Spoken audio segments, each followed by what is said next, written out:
Charles, I forgot any potentially bad or lieutenant-oriented music. That's all right. And it's been so long since I've seen you. Welcome back to the show, Charles. It's a great honor to be back with you, Jason, and to have the great Larry Johnson back on with us. Thanks for joining, Larry. Absolutely. We're honored to be joined. How are you, Larry? Good. And for people who haven't seen Larry before, Larry, have you retired? You're a former CIA analyst. Can you just give us a quick background for people who maybe don't know you? Sure. I'm currently the managing partner and sole partner primarily at Berger Associates. We do financial investigations. I spent 4 years with the Central Intelligence Agency, 4 years, and that was in 1985 to 89. 4 years with the Office of Counterterrorism. And then in the next 24 years, as part of my work at Berg, I did consulting for the Joint Special Operations Command in the U.S. military and the Special Operations Command. So I was part of a team that was scripting and executing terrorism or counterterrorism exercises for the U.S. military. In the event of an attack overseas, these units had to be prepared to deploy and to get to those countries. And so we executed a variety of scenarios. So I've even though I joined the CIA in 1985, I maintained clearances up until about 2 years ago. So you're intimately familiar with how the system works? Oh, yes, very, very much so. And you're also good on computers? I've gotten a lot better over the years. When I recall getting my very first computer and it said boot up, I had to call my brother. I said, "Why do we have to wear boots?" That sounds like something my dad would say. Well, that's about the same thing I did. I think I've told Jason before that when my eldest child insisted that I get a laptop computer, one was ordered from the office and it came with all the stuff, and he must have been 8. "You want me to put it together, Dad?" No, I'll do it. And I went upstairs and I took all these boxes out and it said, "Put the software on the computer." So I put the software on top of the computer, expecting it would drift into the computer. And it didn't work. Yeah. And finally I went down and I brought my son up there and the look of disgust on his face, it was just like, wow. But it's an interesting topic for us to start with, guys, because really, Larry, today, the reason why we've invited you to join us on the show is because there's been a lot of talk about this hammer and scorecard, and I think we've seen a lot of evidence that indicates that there definitely are multiple things wrong with how this election was tabulated, and it does seem to have to do with the computer systems that were used to do the tabulating. But it's important, I think, and I definitely want to hear your input on this as an expert, Larry. It seems like there are people trying to introduce misinformation into this extremely important and time-sensitive sort of topic to throw everybody off of the real course. And we're talking, of course, specifically about the bad Lieutenant General Thomas McInerny. What can you tell us about this situation? Well, I have not heard Tom directly speak on hammer and scorecard, but I know just from firsthand knowledge that hammer and scorecard is just a bunch of nonsense. It's a scam that has been pushed by someone named Dennis Montgomery. And Dennis, my view, he's been quite a grifter. He started off with a software company out in Vegas, and what he did when he was in Vegas, he had integrated this video software that would take all the video feeds in a casino that were looking at people and put them and combine them. Well, right after 9/11. The U.S. Air Force, it was just in the early days of the drone program, found that very useful and brought Dennis in. And so he actually ended up working on a top secret contract, no doubt about that. And because of the nature of the work with drones, it was a special access program. Then the CIA came in and got involved. So he did have, there's no doubt, he did have both Air Force and CIA contracts. So I've never disputed that. I think he's told the truth about that. But his performance on that contract subsequently created some real problems. And I know this from friends who worked directly on this project. one of them tried to blow the whistle on Dennis because Dennis was claiming that he made several predictions about terrorist events that were going to supposed to take place because he detected, he claimed, hidden messages and videotapes and other communications from Al Qaeda and ISIS. Well, turned out it was nonsense. And ultimately, the bosses at CIA, rather than admit that they had been conned by Dennis Montgomery, they just let the contract lapse and sent him away. At the same time, it's been well documented first was an article in Playboy about Montgomery, and then James Risen also did a piece. And Montgomery's had a gambling problem. So he knows enough about the intelligence system, and he has enough documentation that to the people who have not worked in that community and who have little experience, it can come across as very persuasive and convincing. And he's an excellent salesman in that regard. But the truth of the matter is Dennis's claims about Hammer and Scorecard are derivatives of what we already knew thanks to Edward Snowden. There was a program called IC Reach. And IC Reach was basically the fact that the U.S. government was collecting every form of communication, electronic, email, telephonic, that the American people were engaged in. And that material sits on these servers. And that's why we saw in the 2015, 2016 period that there was, quote, spying on Donald Trump, because that material was being accessed. And it was one of the ways in which the government could actually spy on individuals. So, Montgomery and this information about Hammer and Scorecard really is not relevant to the election. The election is really it's a two-stage fraud. The first stage was the production of ballots that were directly manufactured with Joe Biden's name on them, and the distribution of these ballots from central location, and we now know that that location was in Bethpage, New York. Those ballots were taken to Pennsylvania. They were taken to other states as well. Sorry, can I just jump in for a second? Are you sure that it's only Bethpage? Because knowing these people, I wouldn't be surprised if there are other locations. There may be other locations, but the only one I know right now for sure where they have eyewitnesses that can connect both the truck driver who picked it up, person who worked in the warehouse where those ballots were handled and loaded onto the trucks. And what makes this so relevant is that those ballots were bulk mail. They should have been handled in a bulk mail facility, but were not. They were handled in a warehouse. So these ballots, once they got introduced into the system, this is where Donald Trump's performance created problems for the Democrats, because let's say they had anticipated that Donald Trump was going to get 70% of the vote. So they were going to inject an additional 30% in, and that way they could boost Biden's candidacy, but the number would not exceed, 70, 30, doesn't exceed 100%. But Trump got 80%. So when they interjected 30 or 35%, all of a sudden they're over 100%, 110, 115%.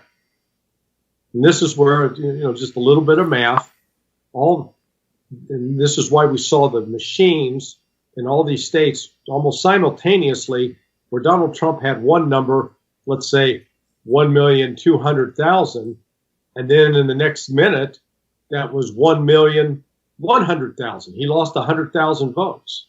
And they said, well, how does that happen? Well, that happens because in these Dominion machines, you take a coefficient that's less than 1, and you multiply something multiply 1 by, like, say, 0.7, and you get 0.7. So that's why, but for Donald Trump, he started getting a fraction of the votes that he received, which is why the number of votes dropped. So there's a combination of these ballots that were created, printed illegally, distributed illegally, and interjected into the system illegally, and then tied in with the manipulation of using an algorithm in the Dominion machine. So this had nothing to do with Hammer and Scorecard. Right. And actually, I think there's probably a third facet. We were just out on the street interviewing people here in New York for a spontaneous Trump rally, and we talked to somebody, multiple people who claim that they went in New York districts around New York and voted, and were told that the ballot wasn't working properly, and so then they had to use a Sharpie, and then it's possible that vote actually wasn't recorded. Right. Multiple incidences of people we were talking to are Republican poll watchers. You had to say whether you're Republican or Democrat. The second you say you're Republican, they don't let you watch. They don't let you vote. One woman we talked to had voted, and when she checked on the system to see whether her vote was recorded, it wasn't recorded. So they suppressed Trump voters, and then the ballots that were counted, a big percentage of them were fake. And then, I don't know if you were out just now, I don't know, maybe you didn't see the news, that in Ware County, Georgia, they have just done a test on a Dominion machine where they took this machine that was used in the 2020 election, and they fed in an equal number of Trump ballots and Biden ballots, so it should have been tied, and it came in a 26% advantage for Biden, even though the physical ballots were fed into the machine by the poll watchers. So that machine was certainly tainted, and the suspicion is that many others were as well.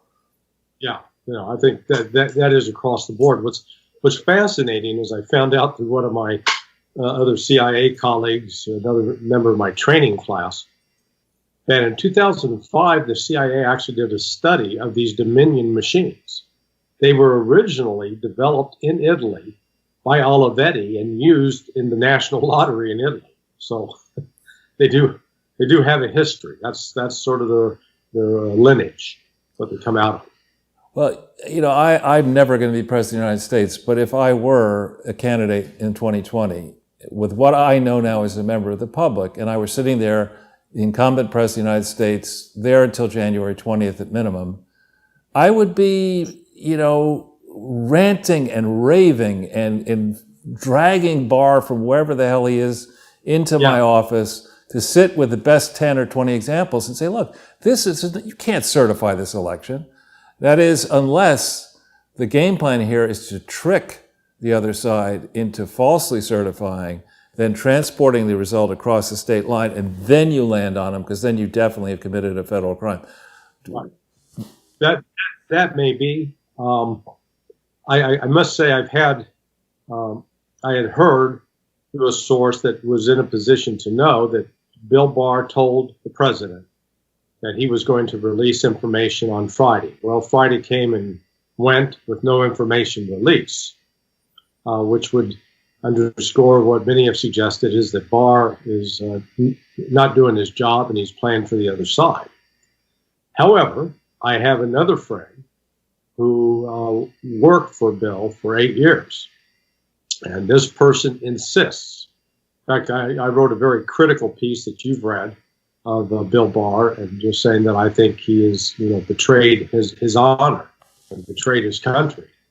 And she was just furious with him, mad as hornets, and said that, she said, I know Bill Barr like the back of my hand. He's honest, he has integrity, he loves this country, and he was going to do everything to uphold the Constitution. So I told her, I hope you are right. I'll be happy to admit I was wrong about Bill Barr. I defended Bill up to this point, but what we're seeing in this election is so egregious, so outrageous, that, he ought to be speaking up. And the silence is deafening and is dangerous. Well, again, everyone has a different attitude towards life. And, my attitude is that this is the greatest country on earth, despite all of its failings. We certainly spend the most on government of any nation on earth by an order of magnitude. And when I cannot square, or I'll put it differently, I refuse to square the argument that on the one hand, we can have, with the Russian collusion, delusion, the Ukraine impeachment, all that, we can have multiple FISA warrants sworn out by multiple people on the basis of bullshit that the people knew was bullshit at the time, right? So you don't need any evidence to get a FISA warrant and to impeach Donald Trump and to spend hundreds of millions, maybe billions of dollars distracting this country at a crucial moment, locking down people on the basis of what I think is a pseudo, in quotes, scientific fraud. But when it comes to obvious evidence, but you have 2,000 people, according to Giuliani, have sworn out affidavits under penalties of perjury. 2,000 people. Adam Schiff is not swearing under oath. The senators aren't swearing under oath. Here are all these people saying there's massive fraud, and we're supposed to accept that maybe a puppet who's bought for and sold by China, bought and paid for by China, is going to be our next president. We should just shut up. Yeah. You know, in this case, because we have all the, I don't get it. At a certain point, you just rise up and you just say, forget it. We're not going to put up with this crap anymore. Yeah. No, I agree. And there's definitely that sentiment out in the hinterland. Down in Florida, I hear, people are willing to be patient, hoping the system will work and correct it. But if the system fails to work and fails to correct this wrong, then they're going to do it themselves. And, I don't think that's a dark road that I don't think we want to travel down, but it's just, it could become a consequence of Bill Barr's inaction on this. So maybe he has some secret plan. Now, I am now aware that there are some other things in motion that do not involve Barr, but finally, FBI, Department of Justice, the United States Postal Service's investigators are all working together now with a U.S. attorney, and the U.S. attorney is trustworthy. So that I think is going to produce some results. It's just a question of will it produce it quickly enough. Remains to be seen.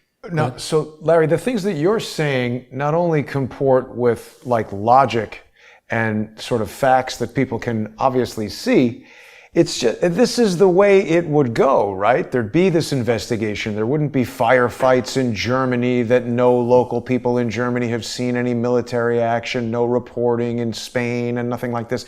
It all seems so fanciful. I want to ask you a couple things if we can, and at the risk of asking you to speculate, these rely on your experience as a CIA analyst and your general knowledge. So if there's anything that you can't or don't want to answer, feel free to say that. I also just wanted to point out to our audience, in this New York Times article about Dennis Montgomery's contracts with the CIA, it points out that his former attorney coincidentally named Michael Flynn. That's kind of an extremely bizarre coincidence. It says he's a con man. So I don't know. But that was in the New York Times. That was in the New York Times. So it can't be right. Well, maybe not. But for people who think that we're conspiracy theorists, this is the New York Times saying this. So first of all, any comment about this lawyer? I mean, it's a fairly common name. I would agree with the lawyer. I think, I've dealt with a few people like Dennis Montgomery. They're intelligent. They're shrewd judges of people, and they know sort of how to touch the right buttons to get people to believe them. And invariably, I'll call it the art of the scam. The scam artists operate by, they will have just enough documentation, just enough personal knowledge of somebody that they can refer to. So there was another individual. He wrote a book called Gray Works. Jamie Smith was his name. And he got people like Lee Van Arnsdale and Robert Baer. Lee was a former special operations guy. Bob Baer was a former CIA guy. And he got one of them to write a referral for him. And then he got based on that referral, he got someone else to do a referral because they said, well, if he vouched for him, he must be okay. Right. So that's one of you go about this. You get other people to vouch for you. But, the nonsense, there was a raid in Germany and Frankfurt by U.S. military, likely U.S. special operations, but there was no firefight. And the reason the military was involved is because it was a CIA cover facility. Now, there are two types of CIA facilities in Germany. One's under official cover, which means it will be masquerading as the Department of Defense operation, and that is guarded by the U.S. military, the U.S. Army in particular. And there are also commercial cover facilities that will be, they appear to be private companies, but actually are CIA, a CIA identity. Those two are protected by the U.S. military. So that's one of those sort of little known facts. And the other element is that those facilities, for the most part, there may be one or two exceptions, but for the most part, the United States intelligence community briefs its German counterpart on these facilities. This facility's here. They may not tell them completely what's going on there. They'll just know that it is a CIA facility. So that's why you were able to have the U.S. military move and the confiscation of these servers without having to go through a lengthy, drawn-out German judicial procedure. But the notion that there was a firefight and that you could keep a firefight in Germany quiet, that's just nonsensical. Yeah. And it's interesting for me, Larry, because, when I started this YouTube channel, I thought I was going to be interviewing people like Charles, people like you, and I was just going to sit here and run a bunch of cell phone cameras. But I have been sort of immersed in this world of spy versus spy. And I mean, not necessarily spies, but people coming at me with false information, trying to trip me up, getting me to say things on air that can get the YouTube channel struck down, or whatever, all these deceptive people. So, for instance, we've got a comment right here from a guy named Matthew, who I haven't seen before, who says, oh, so he agrees with the New York Times, but not two Lieutenant Generals, Bill Binney, Kurt Wiebe, and Sidney Powell. And I don't work like that. I don't say I believe the New York Times. I'm pointing out a quote from an attorney that represented the guy who now says he's a con man. I've been personally lied to by Bill Binney, so I don't believe him. And for people who haven't heard my phone call with the Lieutenant General Thomas McInerny, it's on Crowdsource The Truth too. So it's very difficult to navigate. I don't trust a story based on who tells it to me. I try to look for facts. What can you say about that in terms of intelligence work? Well, yeah, so actually, Bill doesn't believe Dennis either. Bill and I have talked about that directly. Unfortunately, it appears that Kirk has gone for his nonsense, but it is the information when they talk about Hammer. When you look at what he says that it does, you realize if anybody's read any documents at all, that this was the material revealed by Edward Snowden. It had nothing to do with Dennis Montgomery, not at all. So, but I've always found once people start believing something, no amount of facts can dissuade them that they're going to continue to believe. And I've known, I worked with Tom McInerny. We were both Fox News commentators back in 2002. And interestingly enough, Tom would always frequently comment on U.S. Special Operations missions and activities, but he was never actually read into that community. I was, and I worked out closely with him. He never did. So, but I found, he would know some people who had some connection, but he never had the firsthand knowledge to know about that. And in this in particular, I just think, Dennis Montgomery's taking advantage of an old man. Yeah, it's sad. I mean, there was a piece that I think I forwarded to Jason. Maybe you have it linked up somewhere from, is that it? The U.S. Is it? When you go through, this is the piece here?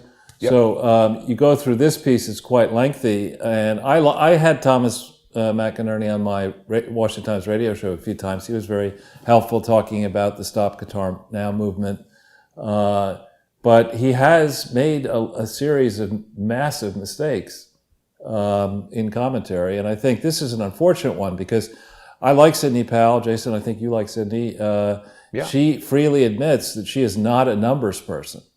And this vote algorithm, vote switching stuff is actually relatively simple mathematical stuff. It's just everyone trusts the voting machine until you realize it's rigged up to say that anytime you vote for Trump, we'll record you at 0.7 Trump vote. Anytime you vote for Biden, you get 1.3. It's that simple. And that is the kind of stuff that harkens back to the days when, slaves were counted at 0.7 human life or whatever. It's an outrageous thing to do, and it's not something that could have been done in these 50 states without a lot of people knowing about it, without there being a lot of evidence that is accessible to the NSA and to other people. And this must have been going on. I would argue this probably started going on around 2010 in the United States, when the Tea Party surprised Obama, and they had to start really seriously worrying about 2012. It wouldn't surprise me at all that if you pulled on the string really hard, which is what Obama and his people fear, and you had a real Justice Department investigation, or external people helped the Justice Department who had neither Republican nor Democrat sympathies, and we got to the bottom of this, we'd see this rigging has been going on for a long time. Well, there's another question that I have in general, Larry, because we're talking about this article from the Military Times, which is basically not favorable at all to McInerny, points out his, I'm making air quotes, mistakes. But the question that I have is, are they in fact mistakes, or is he assigned to deliberately inject misinformation? Because as I look at the comments from people who are watching us in the audience, they're saying things like, well, I trust Bill Binney, and I trust this guy because he's a general. This is exactly what you've just described. They've got people with credibility who essentially vouch for them, and then we're supposed to believe whatever they say. But when we look at this list of things he's commented on, it's got to do with the missing Malaysian Flight 370. There's elsewhere in this article, it talks about how McInerny has questioned Obama's legitimacy as the president due to the forged birth certificate and things like this.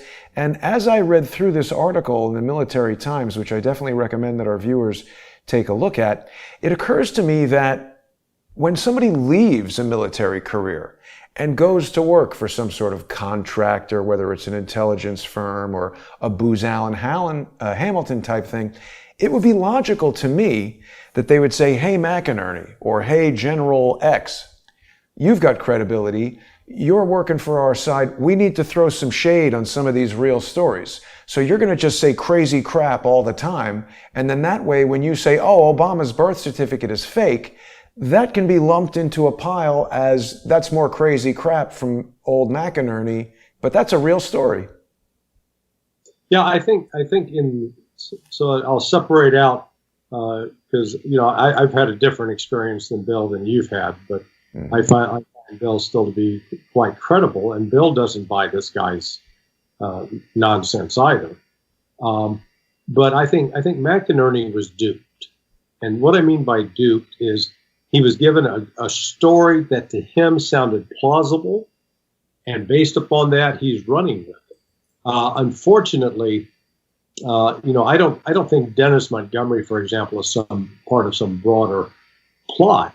I think Dennis Montgomery's figured out that this is an opportune moment, that if he can convince people that he's got some keen information, that he can get paid. I mean, the sad reality is a number of these people that are supposedly working on behalf of Donald Trump and some of these projects, they're billing the heck out of the Trump campaign. I mean, they're wanting to get paid. I've got other friends, Charles and I have a mutual acquaintance who I'll leave out of the conversation, but he's working pro bono. He's not collecting hours and sending them an invoice. So unfortunately, there are some people who try to present themselves as men and women of honor, and yet they're racking up the billable hours and expecting to get paid. I think it's wrong. But yeah. In this case, McInerny, if nothing else, is a useful idiot. I don't think he's an idiot, but he's been hoodwinked. He doesn't have enough background or experience with the intelligence community to know that this thing is a fraud. And, it's not a matter of my opinion about Dennis. I mean, it's been documented in multiple court cases. It's been documented in both articles that I referenced, the one that was in the first appeared in Playboy, and then Jim Rison's article. And if those were defamatory or slanderous. Oh heavens, Montgomery! In fact, he did bring a case, and it was tossed because you can't prove he wasn't defamed. And unfortunately, some of the claims about him and his gambling problems are true. So the notion that he was, some close conspirator with Clapper and Brennan, they didn't need someone like Montgomery. They were doing their own thing, and I have no doubt that Brennan and Clapper are up to their elbows in all of this madness. But it is, I think it's highly unlikely that Dennis Montgomery was, the mastermind for Hammer. In fact, it's in Scorecard. I told him, I said, if you got it, the information, put it out there. Right. Well, he starts dancing, and then he needs some money, and so it's like, if you have it, put it out there. Otherwise, stop claiming that you've got something that you don't have. Well, you did see that there was a dump last week in the State Department virtual reading room, a few emails, and you saw the one, I think I sent it to you, the one from Laura Graham, who was the chief of staff for Bill Clinton personally, and then also for the foundation. And I think the email was back around 2010 or thereabouts, or 9, talking about how they used the Dominion systems in the Philippines and wanted to get Bill involved, and Bill couldn't be involved because he was married to Hillary and stuff. This whole idea of manipulating election results, it doesn't take a genius to look at this and say this is exactly the kind of thing that a George Soros and the community organizing wing of the Democratic Party and maybe Republican Party elements might engage in around the world, nor does it cause you to make leaps of faith to imagine that not simply our intelligence agencies, but other intelligence agencies might be using these tricks to have elections move in countries around the world the way they want elections to move. And during the Obama and Hillary Clinton and John Kerry period, there were a hell of a lot of pivotal elections around the world across the Middle East, the color revolutions, etc. And when you go and think about my background investing, if you're a crook, which I believe there are a large number of crooks, and you can turn somebody who shouldn't win an election into somebody who does win an election, you can make a hell of a lot of money speculating in the markets around that. And so this just would seem to be an area, it's like one deep part of the swamp, deep, pungent, odious element of the swamp. And I would have thought that our FBI and our Justice Department and our IRS, frankly, would be all over this. But of course, they don't seem to be. Well, they're corrupt. And that's what has been exposed as a result of what Donald Trump has gone through.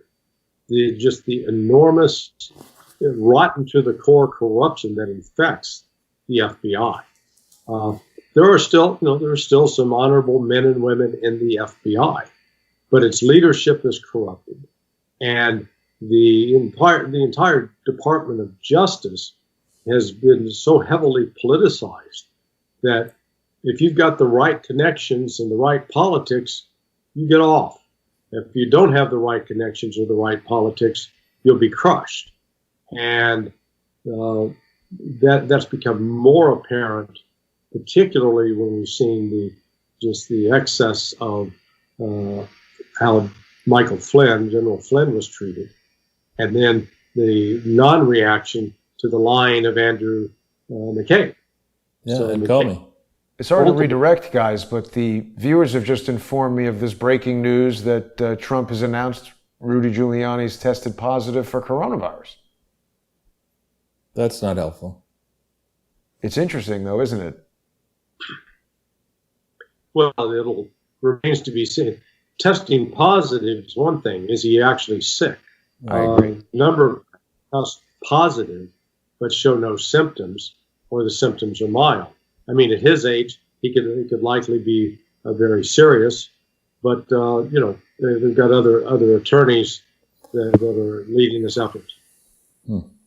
So, Larry, we're at the 6th of December. we've got the dispute resolution date of, is it the 8th? That all state disputes in theory are supposed to be resolved by the 8th. And then we've got the Electoral College voting in theory on the 14th. And then we've got the Congress, the joint session of the Senate and the House on the 6th are supposed to open up the sealed certificates of ascertainment state by state and for DC and figure out whether there are 270 votes. I mean, how confident are you that we have a shot here of ensuring that President Trump does have a second term? I still think there is a better than average chance that he will succeed.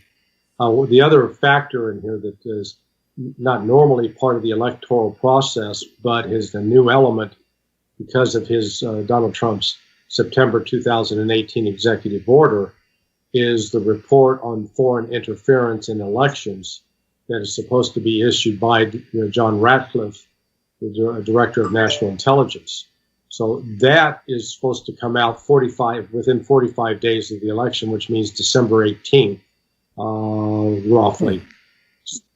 That, if you can demonstrate there's actual foreign interference, this could set up a very interesting process, because if these activities fall under foreign sedition, then the proper tribunal for it is not civilian courts, not federal courts, but military tribunals. So there's some other dimensions here that are yet to be played out, and I'm beginning to think that that's a much more likely scenario, given the fact that the president has moved not just to replace the Secretary of Defense and bring in two trusted associates, Kash Patel, and I forget the other gentleman's name, moving special operations into a position where it reports directly to one of the assistant secretaries now. And then I was given to understand at least 8 or 9 new appointments at the Department of Defense, getting rid of some other deadwood. So I think they're trying to shore up and make sure that DOD is not going to become a rogue elephant in trying to help take what has been a political coup into a whole new direction. What was that executive order? Do we know the date of that one? September 12th? September 2018. 18. Okay. Now, Larry, I know you've got limited time, but I just wanted to ask, because there are still some people in the chat who feel that I'm just a putz running a talk show and this guy's a general. They still trust him. You've heard the phone call with the general. What is your opinion about the questions that I asked and his response? Yeah, well, he didn't ask you any questions. He was just not going to talk about it. That I had offered him to share information and evidence that I felt indicated that this report was false. Right. How did you feel about his refusal to listen to that information? No, he didn't want to talk about it. And he's, I think part of the problem there is he's not equipped to argue it. It is, it really is unfortunate that he's allowed himself and his name and reputation to be used in this way. But I think, as you correctly noted, his claims that there had been a shootout in Germany, it's just absurd. This, if you've got a shootout in a foreign country involving U.S. forces, and if you will, blue on blue or red on red, where Americans are fighting Americans, and the notion that CIA brought back special operations, their own version of special operations, to fight the U.S. Army is just nonsense. The CIA is not that good, number one. So let's stop kidding ourselves. We've got some massive capability in that regard. They do not. But these facilities were ultimately under the control of the U.S. military. So it was just sending in a force to secure it to make sure they got access is not out of the ordinary. It's not going to cause some major conflict, but I'm sure that it is going to expose that this CIA facility was directly involved in the communications with Dominion. and how that all works out, and if the nature of whether this was a commercial cover facility or not, I don't know. I do know what I do know for a fact is that this operation was a top secret operation, that people in the Director of National Intelligence office were involved in witting of it, and beyond that, they're keeping quiet on who did what to whom. So if we could go back for a second, if you're done. Well, just one last quick thing, because I just wanted to point out, I can't recall if it was your article, Larry, or this article, but it was talking about the 305th Battalion of something or other that historically has never been involved in this type of raid, and it's just not what they do. That's correct. I would need more details, because at this point I would just be speculating. What I am confident of 100% is that there was an operation in Germany. It did involve U.S. Special Operations Forces that are attached to European Command, and they operated to take possession of this server. I don't know, though, if the server is in the hands of Department of Justice authorities, or if it's in the hand of the U.S. military authorities that can conduct tribunals.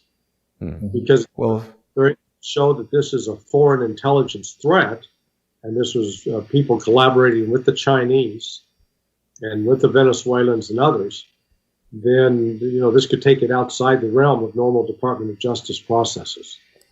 Let's hope the DOJ doesn't have it, because they're just going to mail it to Joe Biden if they do. Well, who was that intelligence? There was somebody last week, I forget the guy's name, who claimed and wrote a report, got a lot of testimony done, claiming that he had figured out how the information went from the United States over to Europe and elsewhere. Is that Navid something or other? No, it's like, do you know, Larry, do you know about that story?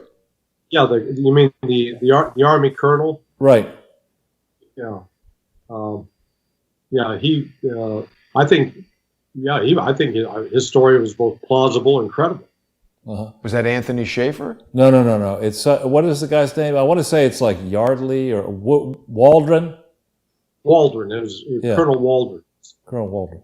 And he claimed that he had the ability, which I think both of you probably have the ability, and I certainly don't have the ability, to retrieve the source information and see how the packets moved around the world and who was involved in all this. And apparently he claimed that it was China, it was Iran, it was Acorn, what used to be Acorn and is now the entity that Barack Obama is very much involved with, and some other country. That's the report that I read.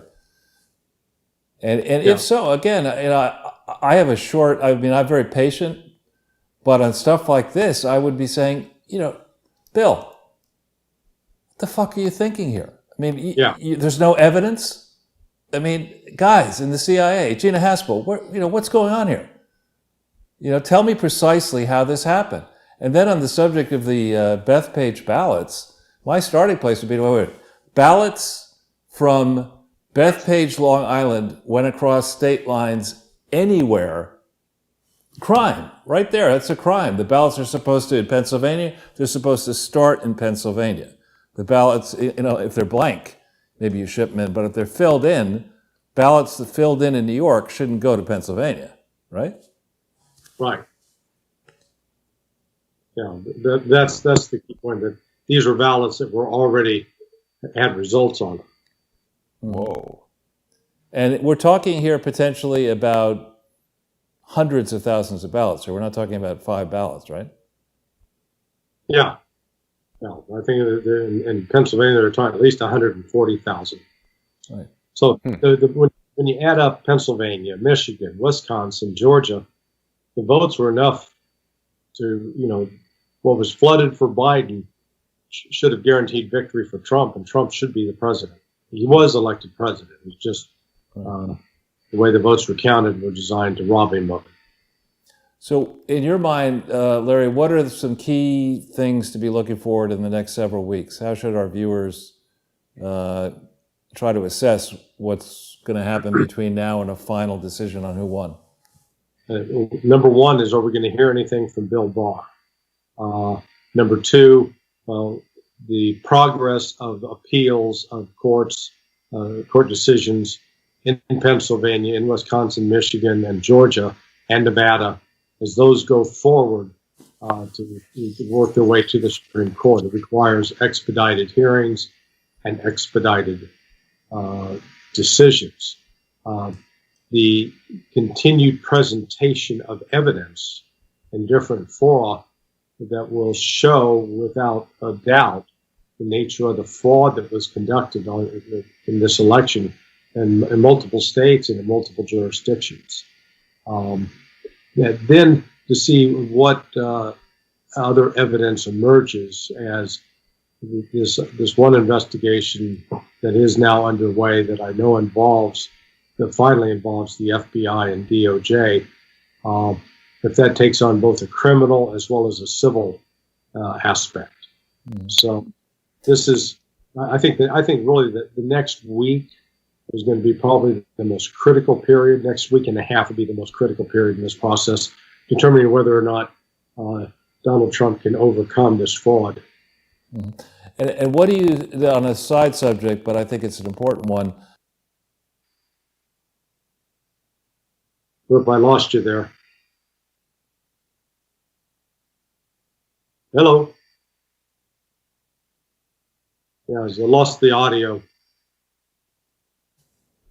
Technical problem happening right now. Stand by. I think we're back. Are you there, Larry? Yes, I got you. Yeah, we had a sound problem there. Sorry about that. I was asking on a sort of really side topic, but I think also very important. What do you feel might be going on with Durham at this point? And my understanding is he's continuing the investigation despite the claims that he's not going to find anything. I do think Barr was genuinely committed to not wanting to have any appearance of any aspect of the Department of Justice interfering in an election, and didn't want to put out any information prior, like the appointment of the special counsel. That really should have been announced. It wasn't. I think Barr's decision on that was just to avoid trying to make that an electoral issue. He does want to depoliticize the DOJ. He understands the need for that. I'm not sure yet that he fully grasps how pervasive and corrupt this entire process is, and how much the republic itself is in danger of being destroyed if he doesn't act more quickly and more decisively. But I think Durham is. I still have confidence in that. There are some other things going on relative to Mr. Durham that I find hopeful. So we'll see. Yeah, I mean, when I think about Doug Band had a piece was in Vanity Fair last week about Doug Band. You probably saw it. Yeah. And in it, Band appeared to place some daylight between himself and Clinton, basically saying on the one hand that Bill indeed was on Epstein Island in 2003, something that Bill denied. But he made the mistake, in my judgment, Band did, his position as being a lawyer, of saying that it was he who created the Clinton Global Initiative, not Jeffrey Epstein. Other reports, the Dershowitz letter in 2007, assigned credit to Epstein for coming up with, I think, the AIDS and the Clinton Global Initiative pieces of the Clinton Foundation. When in actual fact, as we've done in literally over 200 shows, there is no such thing as the Clinton Foundation. There is no legal entity that has articles of incorporation and bylaws and it is operated lawfully at any time since October 23rd, 1997. And Dersh denied any memory of that letter. Right. But to sit here, I mean, when I got into this project, I mean, the first set of fraud investigations I was looking at was had to do with a company, General Electric, and therefore I was on comfortable ground. I spent my entire career in business looking at companies, investing in companies, not investing in companies, and so I didn't need any help from somebody to say, how does the CIA work or how does the FBI work? But I lived until recently in mortal terror of the supposed capabilities of the FBI. And here you have multiple cases. The Russians come up and say, hey, you got some problems here with the Tsarnaev brothers. Nah, we don't. And then several months later, they blow up Boston Marathon. Right. And Doug Campbell, Nate Kane, the whistleblower. It seems that when you come up with evidence that is really very important to pursue, they put you in jail. They put you in jail or paint you as a conspiracy theorist. And that's just not right. I mean, it's not even close to being right. And there has to be, Klaus Schwab is talking about a great reset. There has to be a real reset, a purge of these criminal elements. They need to be made examples of. Right. And we need to put this back in balance. Yeah, no, I couldn't agree with you more, Charles. It is, it really is. This is, I think, one of the most dangerous times in the history of our republic, and particularly the only other time, perhaps, where we faced equal risk was during the Civil War, where the country was split down the middle. But now, the very foundations of our justice system have been exposed as so incredibly corrupt and political that there's no such thing as blind justice or equal justice under the law. It's not even justice anymore. It's political payoffs and profiteering. Yeah. Well, let's hope that the White Hats win here. We're running out of time. You've been very generous, Larry, with your time on this Sunday and on the phone and on other moments. Is there any way that people could reach out to you, or are you on Twitter, or you prefer to be in the background? My blog, sonar21.com. Sonar21.com. And so they can contact me there, and they can explore. I've got quite a history of articles that are available that go back looking at the whole Russiagate evolution over the last 3 years. Better correct this one. Yeah. The preceding one. Fox News is already down the toilet. No, it's a typo. Oh. Toliet instead of toilet. Whoops. But we didn't even notice that. No, just so he could go back. I'm going with the French version. Yeah, see?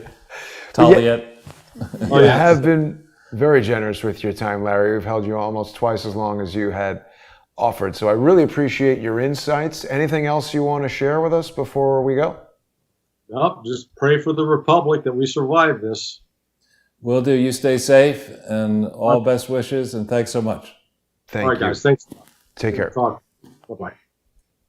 There we go, Charles. Another excellent interview with Larry Johnson. He really does very good work. He generally, his work goes up on his blog, and then I can take these out. Yeah.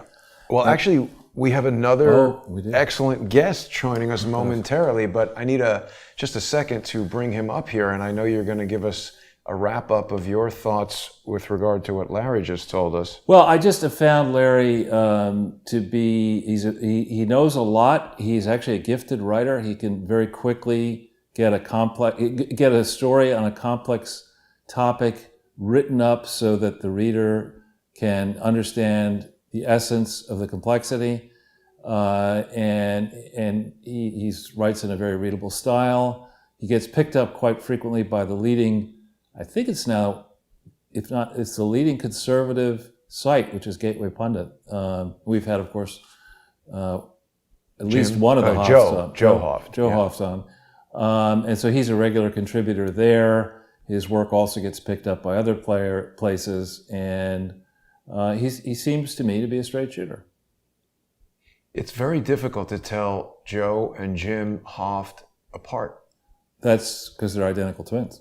But also three-letter names that begin with J. Yeah, and think about the trouble that you would get into if you were identical twins who were, let's say, sinister. Yeah.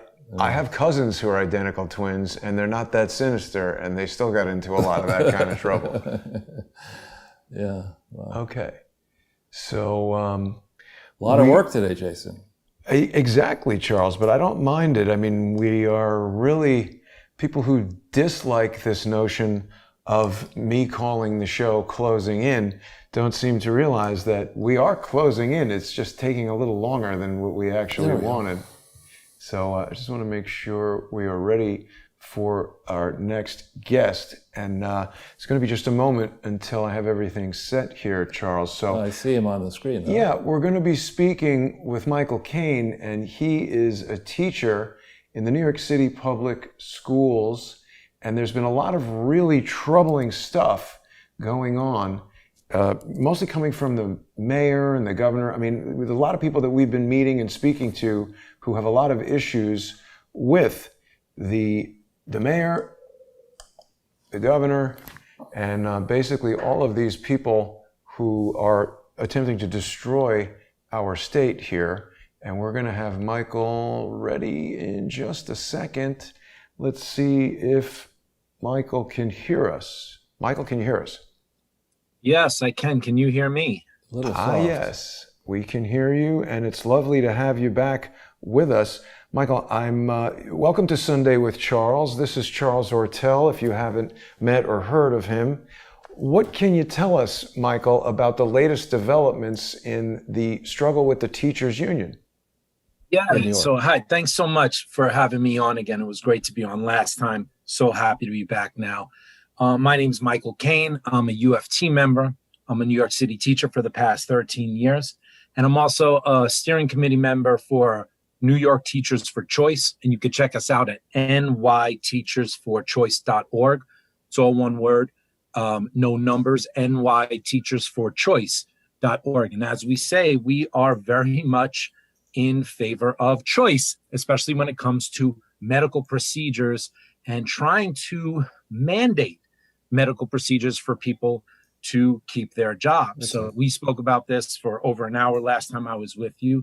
The two major issues we're dealing with is mandatory COVID testing in the schools and mandatory forced vaccination, especially with the COVID vaccine.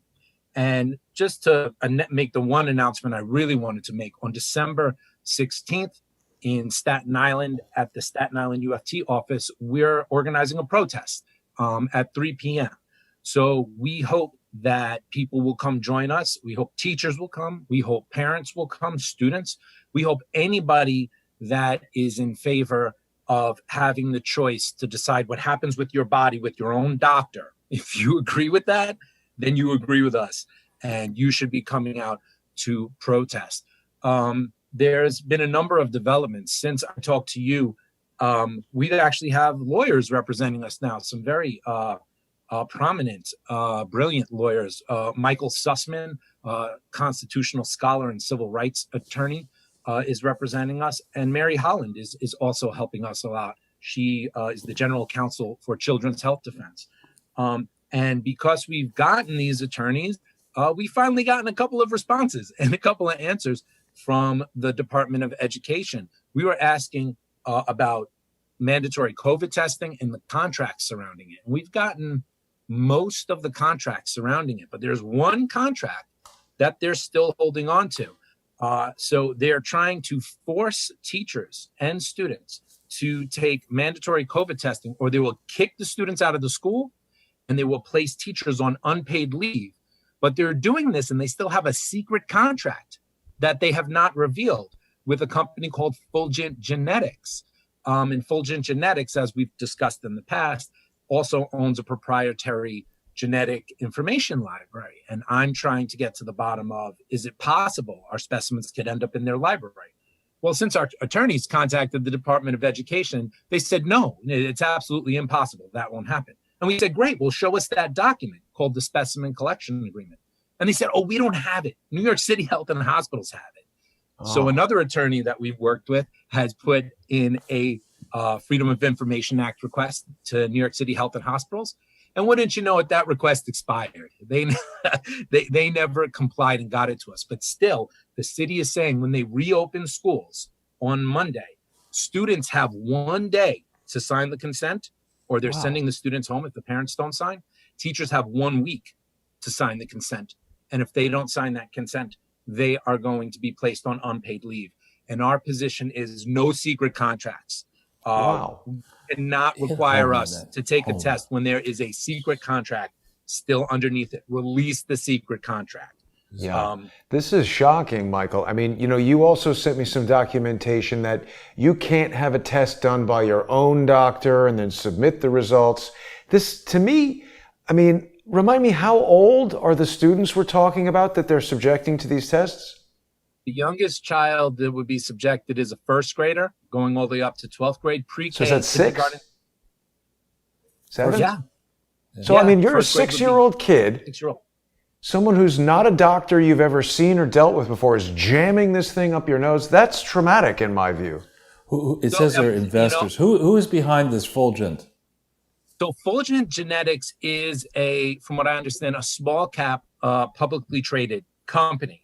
They're a pretty large company, and their stock popped really nicely when they got this contract, with New York City, and they're doing a lot of testing throughout the country right now.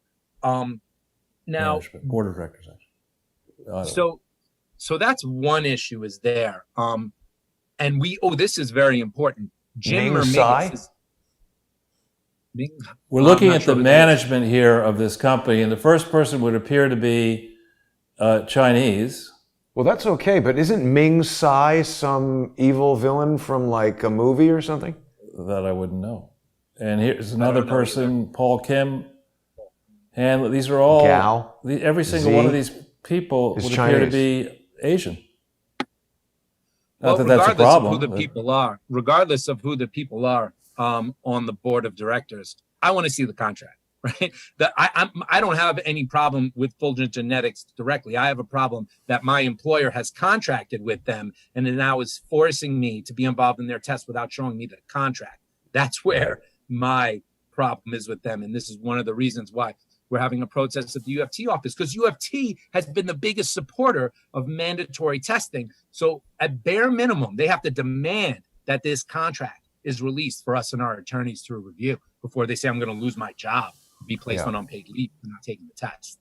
And the premise that they base this on, Michael, if I'm correct, is that they're saying that the schools are a hotbed of spreading, a super spreader kind of thing. Is there any scientific data that shows that the young children who are in these schools are spreading COVID anywhere?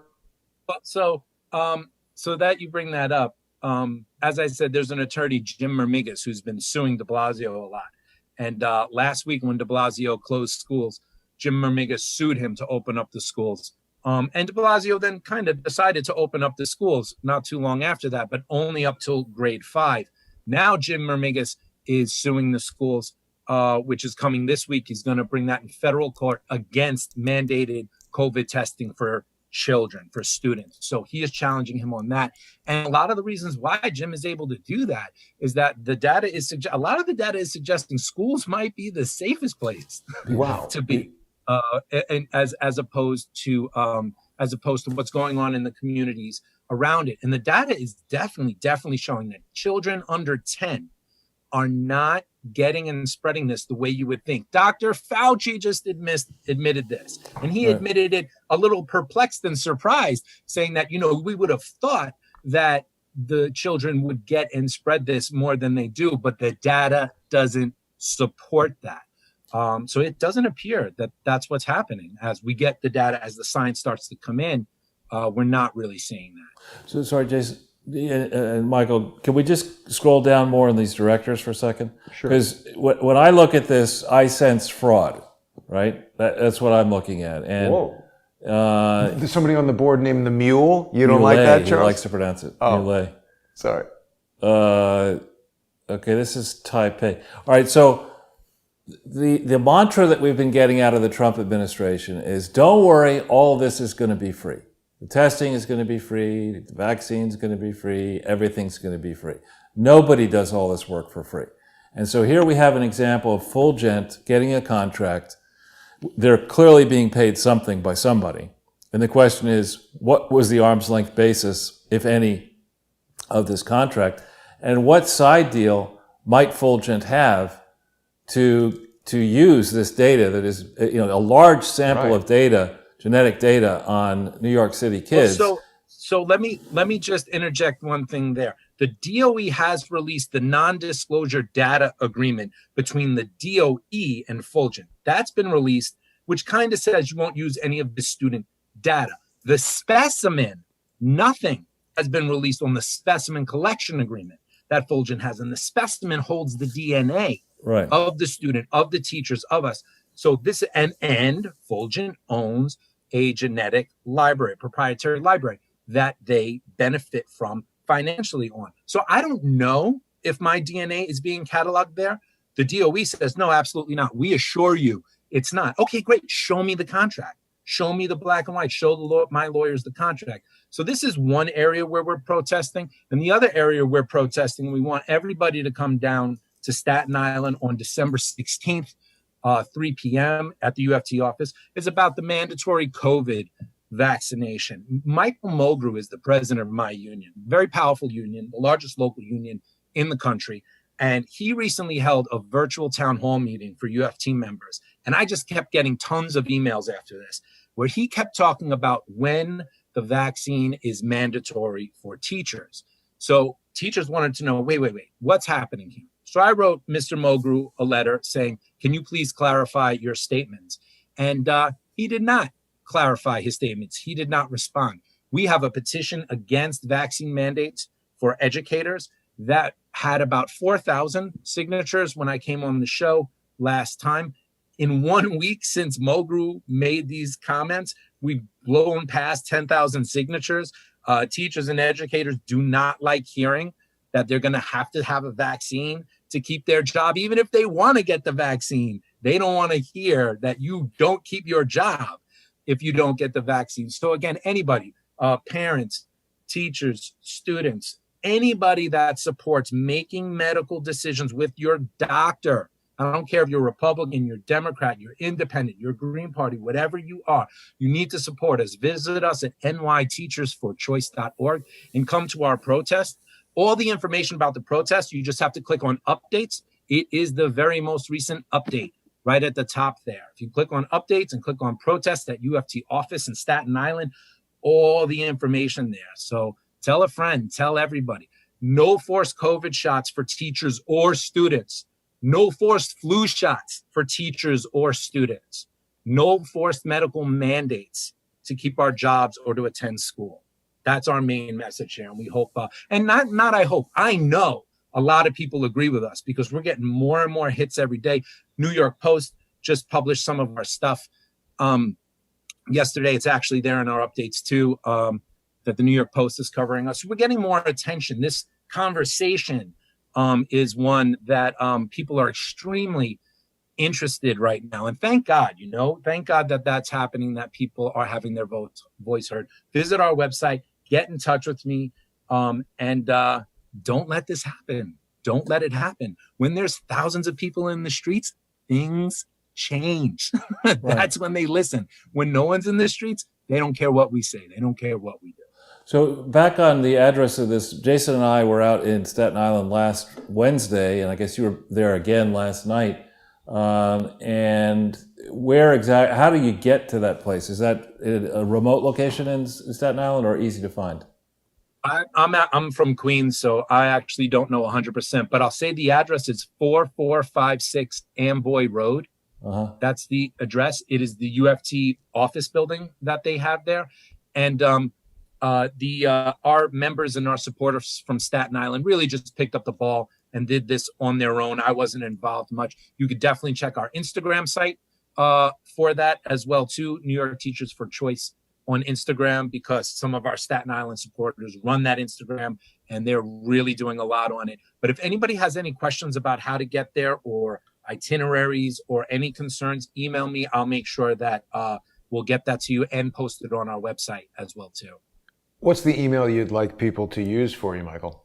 You can email me at nyteachersforchoice@gmail.com. Again, no numbers in that, just one word, nyteachersforchoice@gmail.com. If you don't remember it, go to nyteachersforchoice.org, go to our contact page, and you'll get it right to me for sure. So it would appear to be a standalone building, looking at Google Earth here. Needs a new roof, I think. But there it is, right on Staten Island. Yeah. It's a little difficult to access Staten Island from Manhattan by subway. You've got to kind of go through Brooklyn and stuff like that. So, Michael, I'm going to make plans to be there for sure, and definitely want to support this. I agree with you completely. I don't like the idea of the government rushing vaccines at, Guinness record-breaking speeds to then mandate that everybody takes it, and then potentially find out, oh, whoops, there was something wrong with that one. So if people who have confidence in the vaccine take the vaccine, it should inoculate them against getting sick. So they shouldn't be worried about what other people do. And if you are worried, you should voluntarily take your child or yourself out of that situation, and everybody else should be allowed to go about their lives. Certainly everyone, no matter what age we are, when we consent to move around on this planet or even exist here, you step outside, you could get hit by a bus, you go to school, you could get punched in the face by a bully, you could fall down the stairs, a kid might pick his nose and flick it at you, and you could get sick. Right. These are the risks of life. And I agree with you, Michael. We support you at Crowdsource the Truth and what you're doing. Anything else you wanted to tell our viewers? Jason, thank you so much for giving us your platform and for allowing this. Just again, the protest is Wednesday, December 16th in Staten Island at 3 p.m. I'm hearing a lot of buzz about it. As you know from last week, there was some pretty big protests in Staten Island, and there's some people that are getting very tired of being told that they can't live and prosper and be normal.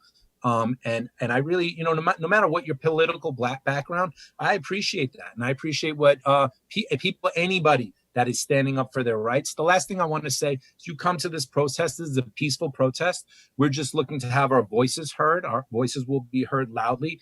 But keep that in mind. This is something that we're putting our grievances out there in a peaceful way, demanding to be heard. But definitely not looking to break laws or do anything like that in any way, shape, or form. Just want to be heard in the public square. This is the American way. And to be clear, I'm sure there are teachers who support both the President of the United States and the former Vice President of the United States. So this is not a political rally. This is a specific protest for this specific contract with the teachers union, and people should arrive and be prepared to protest accordingly. That is 100% correct. This isn't political. This is a slippery slope we're on. If you can mandate a vaccine to have a job, what else is going to be mandated? I'll leave you with this. In Michigan, there was a bill that the state capitol legislator there put up to prevent people from being required to inject microchips into them to keep their job. Sounds like a great bill. Buried in the weeds of the bill, it said, unless a court orders it. Whoa. So what is that, right? So just the only reason I bring this up is because once you mandate one medical procedure to get a job, what's the next one? What's the next one? Where are we going to go? Even if you are pro-vaccine, you should be pro-choice to choose with your doctor what is best for you. What might keep you safe might make me sick. This isn't North Korea. This is not how we don't function where the state says you do this to stay well. Are you sure of that? We say, yes, I do this to stay well. Are you sure of that, Michael? Are you sure of that? Well, we're fighting. We're fighting to make sure it's not that way. Well, Michael, thank you for joining us again. We'll see you on Wednesday, and people are definitely going to go to nyteachersforchoice.org. They're going to learn more about where to go on Wednesday in Staten Island. Staten Island is like my new favorite place. I formally apologize to Staten Island for anything negative I have ever said. I have friends on Staten Island now, and frankly, we all have friends on Staten Island. We'll see you there Wednesday, Michael. Thank you so much for coming on the show. Take care, guys. Thank you. Great to see you again. Well, there you go, Charles. Michael Caine. Everybody thought he was a famous British guy, but he's actually a teacher there in Queens. So that's a lot to talk about. Oh, wait a minute. I forgot. Oh, my God. Hang on one second. I forgot something so important. I can't believe I forgot this. It's quite all right.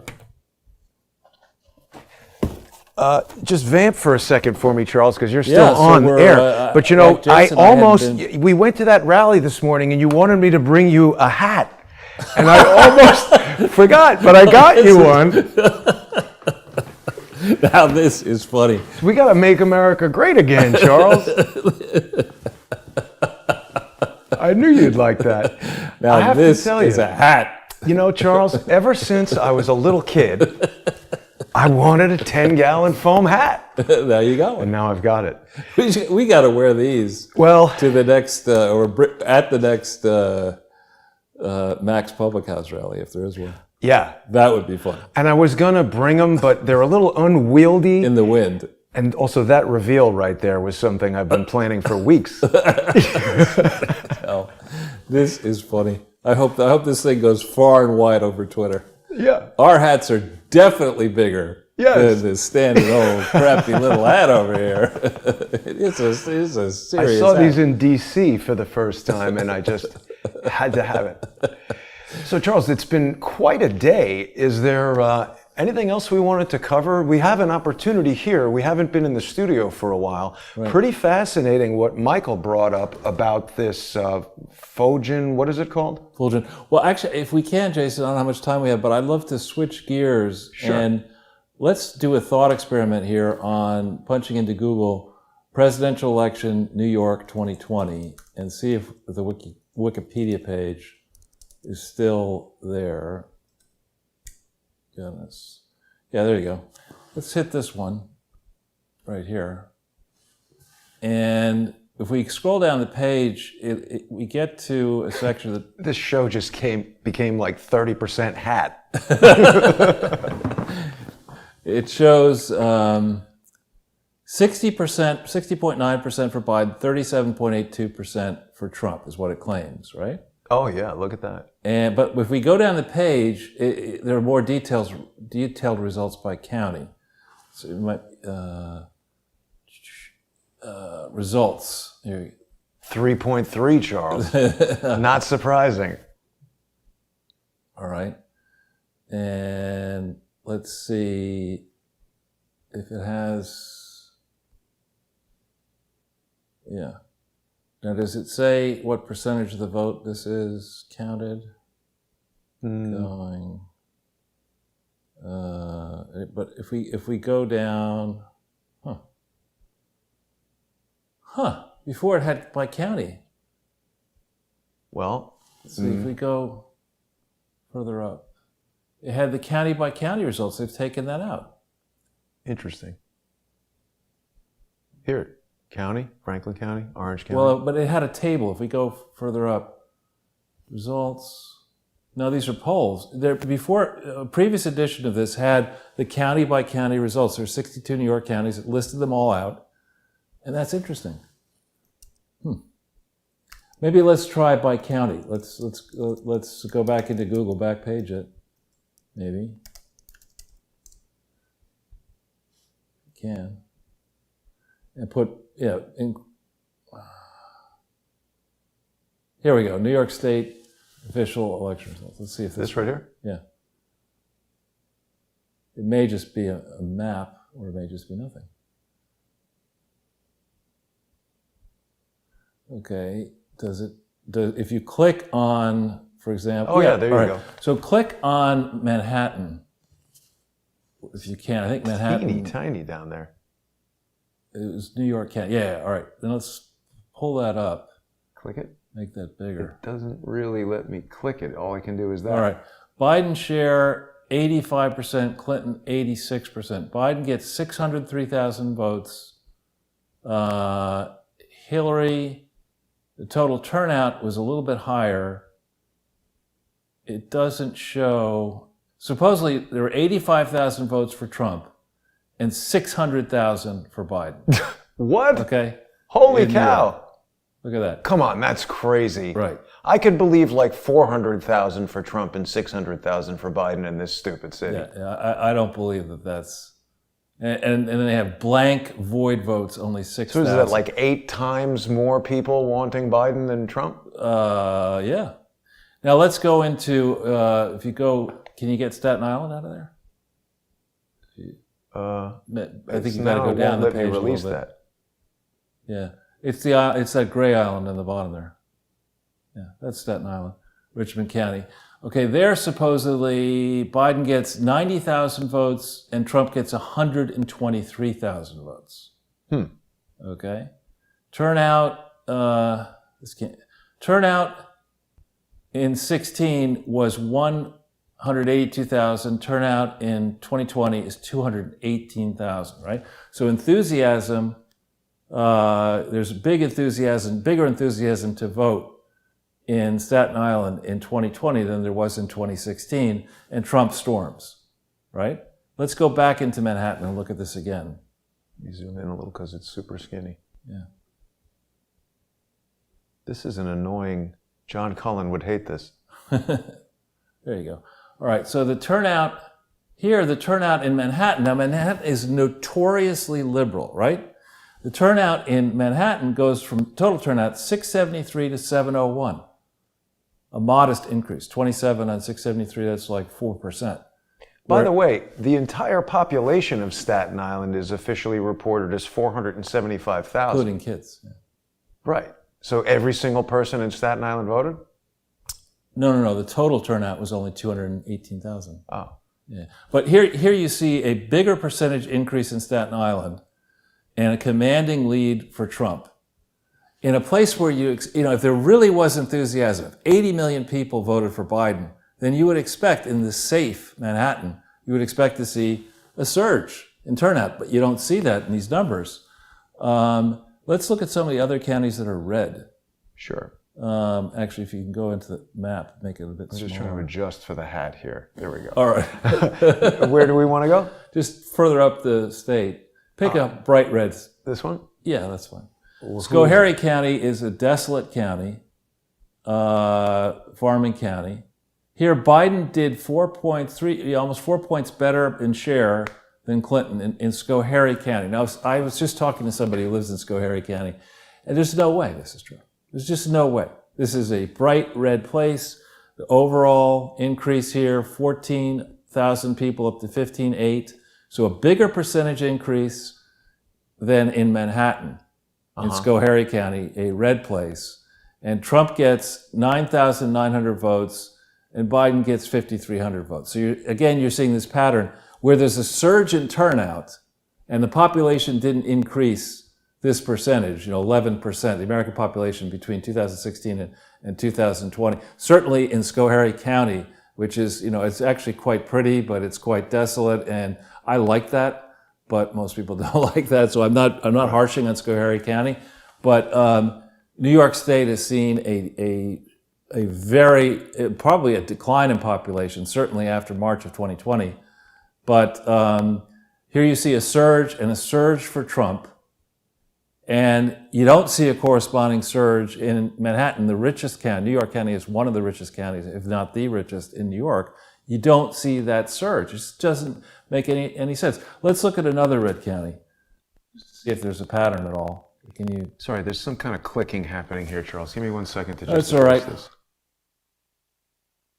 So I think we should take up a collection to buy Jason and me body armor, and then have us walk around New York with these hats. Just pick that deep red one. This one? Lewis, yeah. All right, here. Look at this surge in turnout. 14% increase in turnout, 13.8% increase in turnout. 8,900 votes for Trump, only 3,800 votes for Biden. That's real enthusiasm. Now let's take a deep blue. Let's take that deep blue, whatever that is. It's probably a college town, Tompkins County. Here again, it's only a 7% increase. And we're to believe that Biden got 34,000 votes, but Trump only 11,000. And I don't know what the cities are in, what is in Tompkins County. I just know I'm not going to visit it. Can we see, is there another deep blue county like that? Well, I guess let's do the ones right here. Yeah. Bronx, let's look at that. Here, this is AOC, Jenny in the Bronx. Oh, I guess that's right. 7.3% increase, and we're to believe that Trump only got 67,000 votes, and Biden got 350,000 votes in Bronx County. I just don't believe this. I don't either. I don't believe it for a second. Let's look at another deep blue down there. Long Island? Or Kings is Brooklyn? Brooklyn, yeah.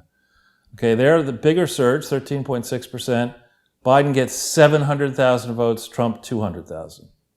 Again, 200,000 votes for Trump in Brooklyn, that's pretty impressive.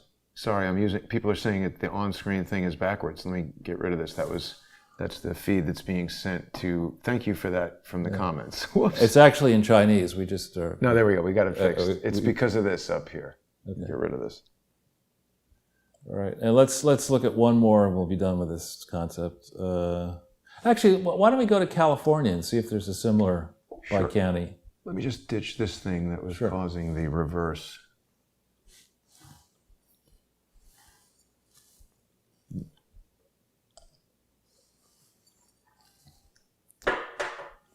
Okay, so California? Yeah, the same California presidential vote by county. Let's see if we get.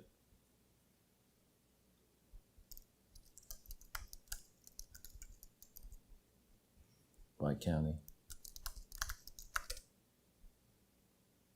Live results by county.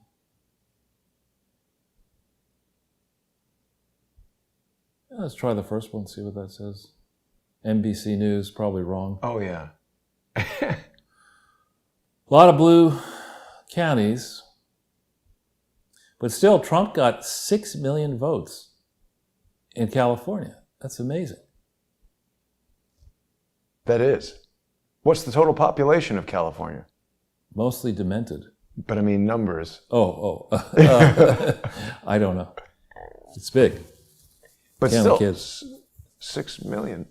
It's quite good. So do we have the by county? Is this one of these things where you click on the county? Yeah, there we go. Let's look at where if we can find San Francisco, if that's a county.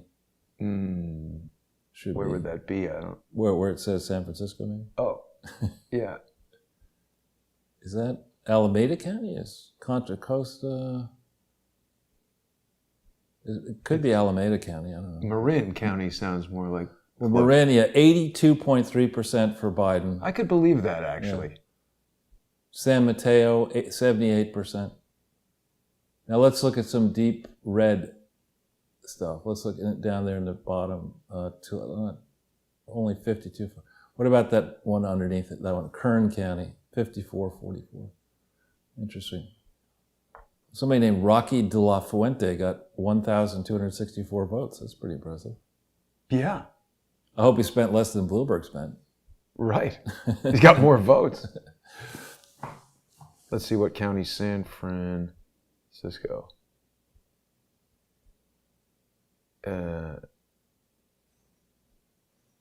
County is San Francisco is a county. Mm-hmm. Well, that's all right. Maybe they couldn't report it. Maybe it's the black dot is probably over the blue piece. Too small to click on. It doesn't matter. For the hell of it, let's see, because Mike did spend a hell of a lot of money. Bloomberg spent a hell of a lot of money to get, I think, just some delegates from American Samoa. How did the American Samoa vote play out? How do we just do... Same idea. Presidential election, American Samoa.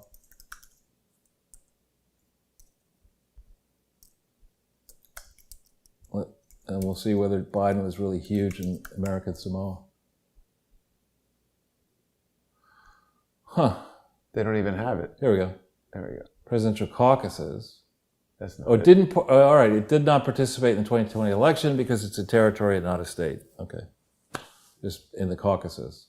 That was really a wise use of Bloomberg's money to spend a lot of money to... That's not going to participate? Right, in the main election. Because he knew he wasn't going to be in the main election. He just wanted to move gay ice cream over there. Is he involved with gay ice cream? Eating it. Oh, okay. That's right. That's a personal question, Charles. Are you involved with gay ice cream? I'm shocked. Well, what else should we look at, Charles? I think, we've got, I actually think that we're on a path here that's a bit more hopeful and twisted than Larry had us on. And I think what's going on here is that the people close to the president as a guest, who are doing the hard work, and Steve Bannon's war room, and people are, got the receipts, as Steve likes to say, 2,000 affidavits, these various cases under penalties of perjury. They know this is a fraud. Mm-hmm. And they know that this isn't the first fraud that Obama and Clinton and the Bush family and others have been involved with over now decades. And so the question, what they must be trying to do in my mind, is they're going to lose this week. They're going to lose in the political state courts. They're going to lose. They're going to lose at appeals level. And the only question in my mind is on the non-military tribunal route. Will the Supreme Court decisions, if they come down, are they actually going to help or not help? I mean, it's possible that we could be in a place where multiple states fraudulently certify a bunch of votes where there's reasonable suspicion, where the people doing the certification knew, or we could allege that they knew, that the voting was fraudulent. And they nonetheless transmit that information across state lines, likely using the mail, committing a crime, one or more crimes.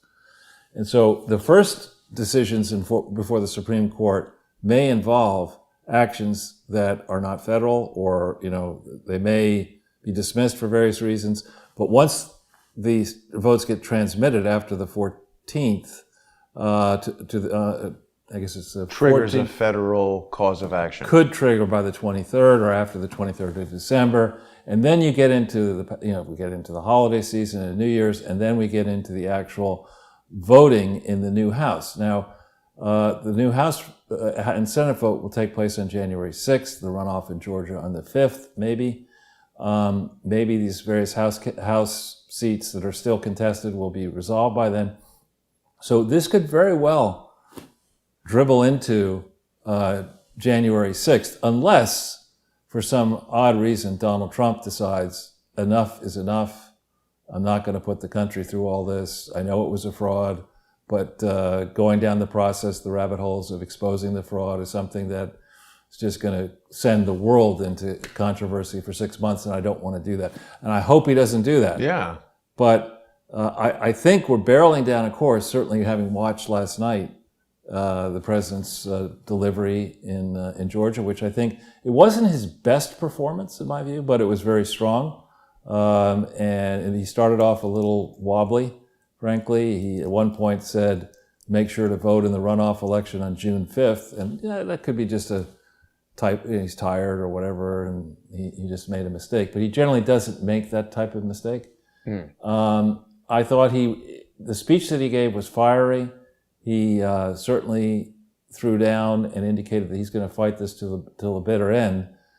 But again, how that may change as we see these court decisions coming down, as we see the media swarm all over. I mean, the reporting today in Reuters, for example, and the Associated Press is despicable. It is, they're reporting, Trump makes numerous false claims in his Georgia speech, ignoring reality. It's the kind of headlines.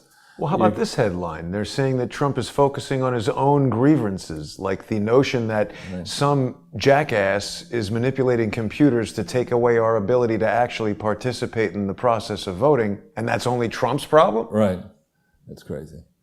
That's why I don't read the New York Times. I like to read it because it's like comedy. No, for me, it's a number of years ago, I became concerned that it might trigger a heart attack. So I just said, I'm not just going to stop reading this crap. Nice. Yeah.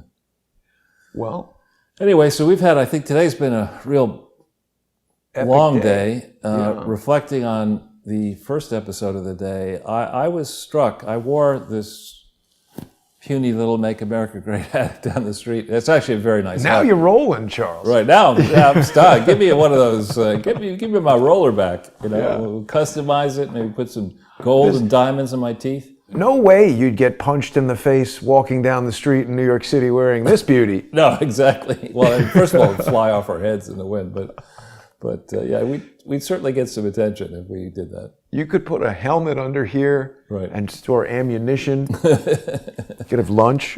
Lunch, like exactly. I put A car. Perfect for Hillary. She could put like a vat of Chardonnay in it, put a straw down. It's perfect. Waddle Headgear. down the street. Well, with that, Charles, I think we've covered a lot of good information today. Hats off to the art department again. Thank you. And I do feel that Larry Johnson was being very diplomatic. I'm convinced that General McInerny knows these statements are false. Otherwise, he would have wanted to at least hear what I had to say to him. I'm also convinced that Mary Fanning is deliberately lying. Yeah. And there is a lot of evidence that causes me to believe this. So anybody who reads the internet or reads the news or watches this show and says, oh, well, this guy was a general and Jason's just a guy on YouTube, I'm not trying to get people to trust me.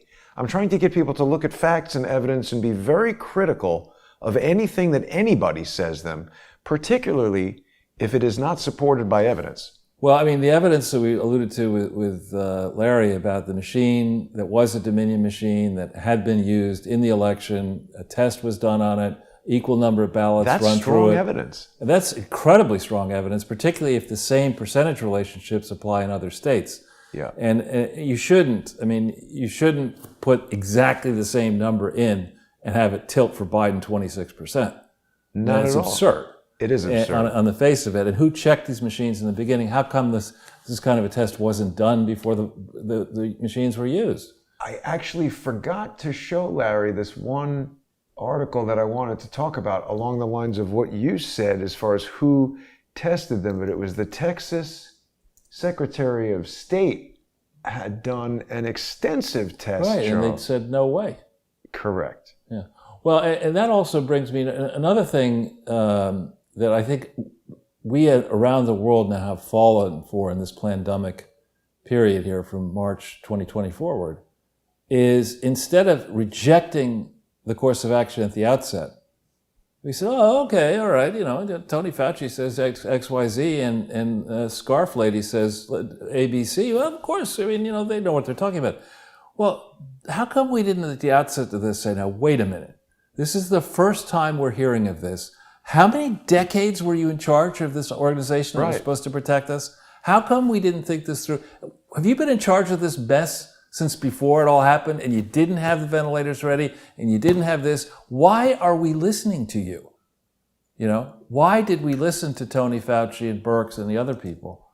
And why are we sitting here saying, well, let's get the next set of experts to do this global reset or to say that Joe Biden's obvious corruption problem involving the Chinese is not a thing when it is a thing. Why are we listening Everybody to smokes crack and does $5 million deals with the Chinese behind their business partners' backs. It's not a big deal at all. Exactly. And then Did you see this, Charles? I did not. Oh my gosh. This is something that John Cullen discovered that, you're asking why Fauci, has he been in charge, et cetera. This is from the CDC. And it's an article about their project from 2005 to dig up U.S. Army soldiers who had died in World War I, not in battle, but from the Spanish flu. And because they were buried in a mass grave at an Army base in Alaska in the permafrost, they were able to extract lung tissue and take genetic material from that with a CRISPR machine and recreate the Spanish flu. Well, that sounds like a very smart idea. Why don't they why don't they take the atomic bombs that were dropped on Hiroshima and Nagasaki and test them on themselves? I mean, who in the hell thought it was a good idea to bring back a virus? The deadliest. Yeah. Whose idea was this? Could be Fauci. Yeah. Oh, come on. That garden gnome, he's got to go. Now, actually, I think it was another scientist who, Cullen is the expert on this particular subject, or researching it, of course. It's shocking to me. And the other thing that John Cullen discovered in researching this is that there were actually, there was a diagram found that was plotted by a doctor in 1918 that shows what's called a binodal outbreak, where there's first a very large outbreak and then it sort of goes down, and then there's another smaller outbreak. And what John's been doing has been taking influenza numbers reported by coroners state by state, which Deborah Birx said in, I think, March, that they were going to stop reporting influenza deaths. But coroners didn't stop recording them, they just stopped reporting them. John Cullen has been reporting those deaths and plotting them and charting them. And we're not doctors, we're not epidemiologists, but it's a binodal outbreak with this 100-day periodicity that seems really similar to Spanish flu. So the fact that this hasn't been the biggest news everywhere is head-scratching. Yeah, and the fact that we're also in the middle of an obvious massive reset with China, assuming Trump remains president, that this virus came from China, that China is making militaristic moves around, that DNI Ratcliffe just this morning, I think, on Maria, confirmed that China is our number one enemy. You don't need the crack team of John Brennan, who, by the way... The crack team of Hunter Biden. And the crack team, exactly. Who Chris Wallace decided it was a great idea to feature John Brennan today on Fox News Sunday, because he really wants to destroy his audience. I mean, it's amazing to me. You don't need these people to look at this and say, instead of worrying about Russia, we ought to be worried a lot about China. And it sure seems to be, as the obvious beneficiary of this process of the COVID lockdown, which China didn't do on the same scale, which we did, that hurt our economy, piled a bunch of debt on it, caused the mail-in thing to happen, to be accepted. And now, where it looked like maybe Bernie had a shot or somebody other than Biden, because of the pandemic, right away, the primaries are, Jim Clyburn down in South Carolina dictates more or less that Biden is going to be the nominee, and then Biden doesn't campaign. And then we find out about all his Chinese ties and suspicious dealings with other foreign powers. And nobody's sitting there and saying, no, wait a minute, this sure looks to me like a real stolen election involving, in theory, rising power that definitely is hostile to our interests and that will own, as Donald Trump says, if Joe Biden is our next president, China will own the United States of America. And we're meekly dealing with this. Well, Joe Biden's response was a very strong, I thought, come on, man, China? It's like, oh, man, literally what he said. I know. China's going to eat our lunch? Come on, man. But back, I started to say before on the hat episode, the hat reveal, I started to say that one thing that was interesting to me is that as we walked from Midtown, it was quite a long walk, yeah. I had that Make America Great hat on, and I was a little timid to wear it in the city, but I was amazed that not one person, some idiot woman sort of muttered. No additional beyond the normal number of idiots who usually bark at us. Right, no, but I mean, you would expect there to be 7 to 10 Antifa thugs to come up and give us a hard time, but none of that happened. There seems less of them around lately, Antifa. Yeah, they're down in St. Bart's. Too cold, I guess. Yeah, down in St. Bart's, collecting their dividend checks in their trust funds. I don't know. Well, Charles, it's been quite a day. It has been. Thanks for the addition to the hat collection. Well, perhaps every show now should include these hats. We'll definitely get to wear these again. That's for show. Yeah. In fact, maybe if we go to Staten Island, we'll wear them. Yeah. Thanks for watching, everybody. And I want to remind everybody to check out subscribestar.com/crowdsourcethetruth or patreon.com/crowdsourcethetruth. People can also go to crowdsourcethetruth.com and sponsor the Counter Lawfare Fund. The Emmys versus Multimedia System Design, Inc. lawsuit is heating up.